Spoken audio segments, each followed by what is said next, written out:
Ang susunod na programa ay rated PG. Ito ay nangangailangan ng patnubay at gabay ng magulang para sa mga batang manonood.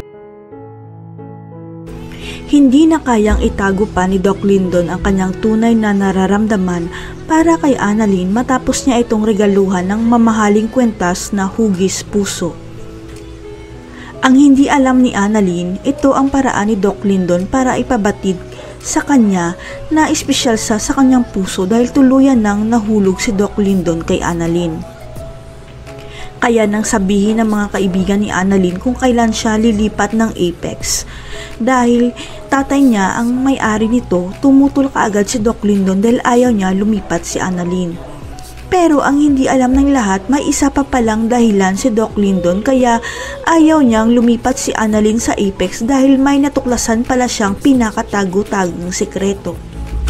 Sapagkat natuklasan ni Doc Lyndon ang totoong dahilan kung bakit gusto ng may-ari ng Eastridge na ipirata si Annalyn dahil siya pala ang magiging tagapagmana ng ospital. Ito ang dahilan kaya ginawa ni Doc Carlos ang lahat ng paraan para makuha si Annalyn noon dahil ito ang utos sa kanya ni Mr. Alvarez at totoong may-ari ng Eastridge. Dahil ang totoong may-ari pala ng Eastridge ay walang iba kundi ang tunay na ina ni Lynette at tunay na lola ni Annalyn at alam ni Doc Carlos ang sekretong ito.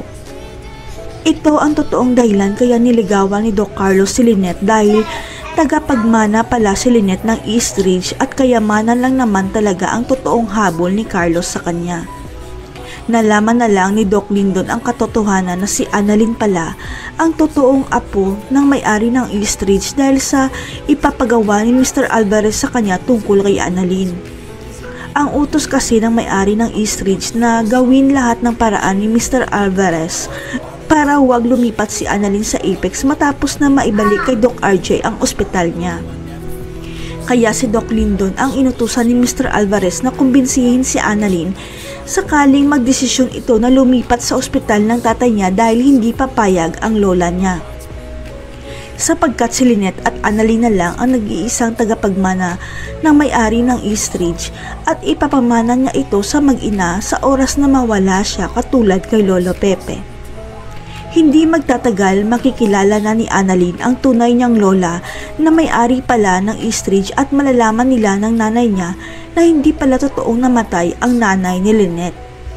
Kaya mukhang si Justin ang mamamahala ng Apex at si Annalyn naman ang mamamahala ng Eastridge dahil siya lang ang tunay at nag-iisang apo ng may-ari ng ospital.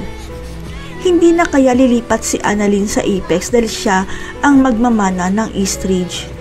Makikilala na kaya ni Lynette ang tunay niyang ina, ang may-ari ng Eastridge. Abangan.